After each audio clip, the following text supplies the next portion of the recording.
Okay, so for today, this week's class, we're going to look at a Microsoft project, give you a brief introduction to it.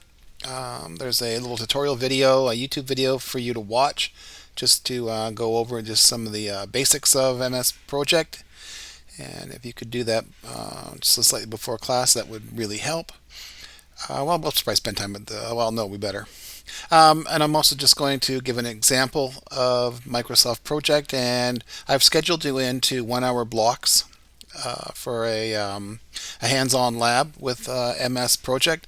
We don't have access to it from Apps Anywhere, so you will have to use it in the lab. I've booked the lab space. You will have received your email.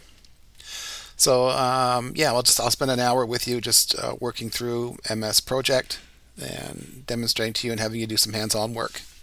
There are only 10 computers that have it in that lab H215. So basically the engine that is, or the guts of Microsoft Project is the Gantt chart. And Gantt charts are a really handy little visual representation of the tasks that need to be done for a given project and the linkages amongst the different tasks, so that if one task gets extended and or delayed, then that impacts the tasks that are dependent upon the completion of the delayed task. And when that happens, everything has to move forward in terms of task completion post delay for the one task. And also you can use, and that's a Gantt chart. You can also use the Gantt charts for project management has this for resource allocation. So to see who's doing what. If you have a really big project, that's really handy. For applied research, the Gantt charts we use will be relatively simple, so we won't go into really super advanced. We won't go into advanced elements of MS Project. That's meant for larger projects that are much more complex, where there are demands in terms of financial accountability and tracking, and also management of human resources. You don't want to have a certain number of people working on the project, but then you kind of their allocation is more than they're capable of working for a given day. So you have to be really careful about that. The Gantt chart was first invented by Karol Adamicki, a Polish engineer, and he ran a steelworks in southern Poland and became interested in project management. Henry Gantt, an engineer, American engineer and project management consultant, devised his own version of the chart, and it became the standard for what we use today. In the past, they were prepared by hand, and every time a project changed, every task got delayed, all the other tasks that were affected by that, the whole project Gantt had to be redrawn. But now we have access to software that makes it really easy.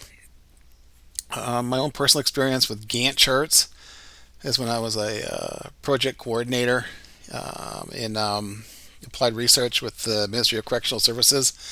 I was responsible for watching or managing the projects for a number of research staff, and every staff member was managing a given project or a team on another project, on other projects, and it was a royal pain to do the Gantt charts for management, and I had to do them monthly, and it was not much fun.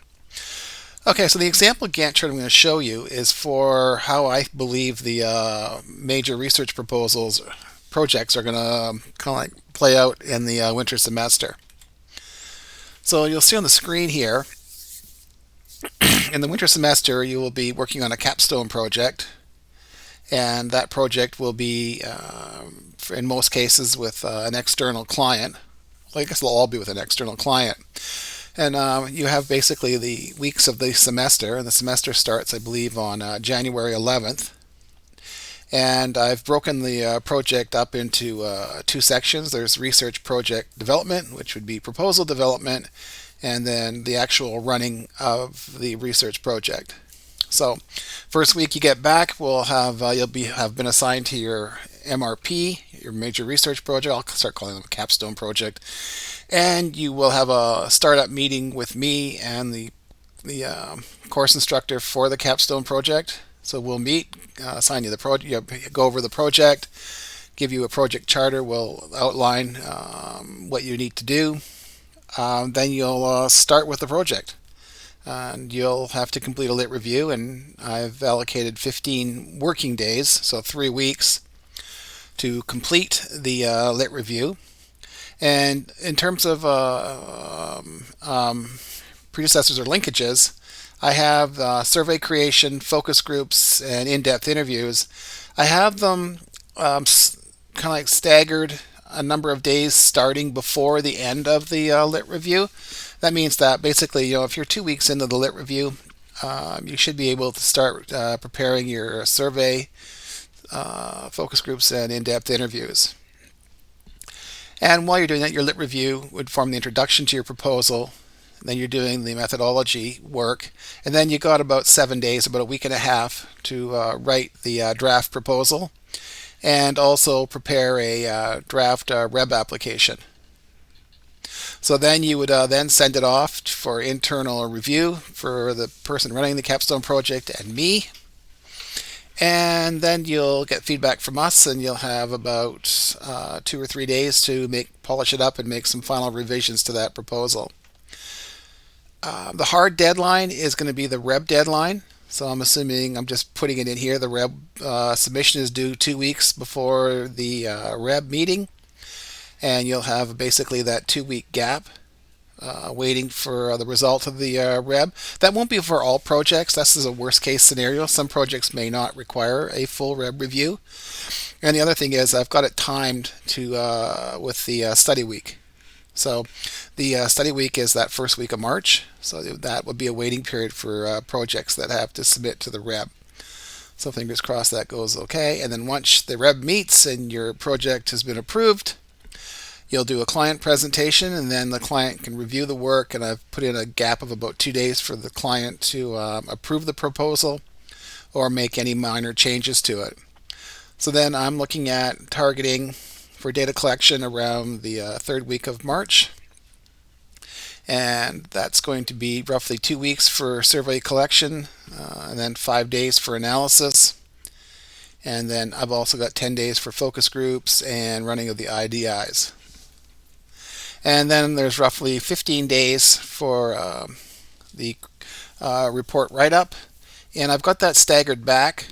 So I've got it basically, has to basically be finished about 3 or 4 days after data analysis. But there's overlap here with the analysis for the data, the running of the focus groups and the data analysis. You can start formatting it, getting your introduction ready, preparing your methodology section, which will have already been done because you're running it.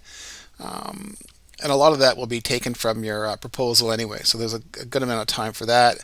And then you have to all prepare a presentation, which is task 23.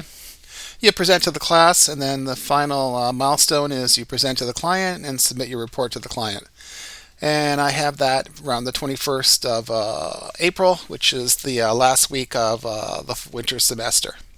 And I've done this in a Gantt chart, so I had to kind of like do it and fiddle with it to get a sense of how this is going to play out for the Capstone project for the winter semester. And this is what it looks like. This is project management, and this is the tool that I use to do that. Predecessors, there's a series of codes. We'll go through that when you go through your 1 hour lab session today or on Thursday. And yeah, so it's relatively straightforward. Resources, assign resources. I have each team. The team here has 4 team members. You have the course instructor and the coordinator, and also the client in terms of people that are involved in the project. I can, if I want, this has to be cleaned up a bit, resources. I can get a resource overview, and I can see everyone is working approximately 200 hours. So that's 200 hours on the project. That's really a ballpark because it's going by days, so you're not working like full time. I've got people down for about 20. Yeah, you're not working 200 hours. Well, maybe you are. So we'll see. Yeah, and then then back to my Gantt chart, and we'll walk through it during the class lab. And if I want to, just a simple little thing, how would I use it? I would select my rows and copy. It's a bit funky, and here I copy. I'm going to copy my selected rows, and I want my time window from January 1st to the end of April, and I go OK. And then I can add in a new slide, make it blank, and then I can paste that in, and there we go. Okay, so that's just a quick overview, and it's a walkthrough in terms of I've looked at the project, the Capstone project, in terms of this is maxed out in terms of barriers, and the real showstopper here in terms of the benchmark is the ethics committee meeting date. Okay, so I'll see you in your 1 hour lab.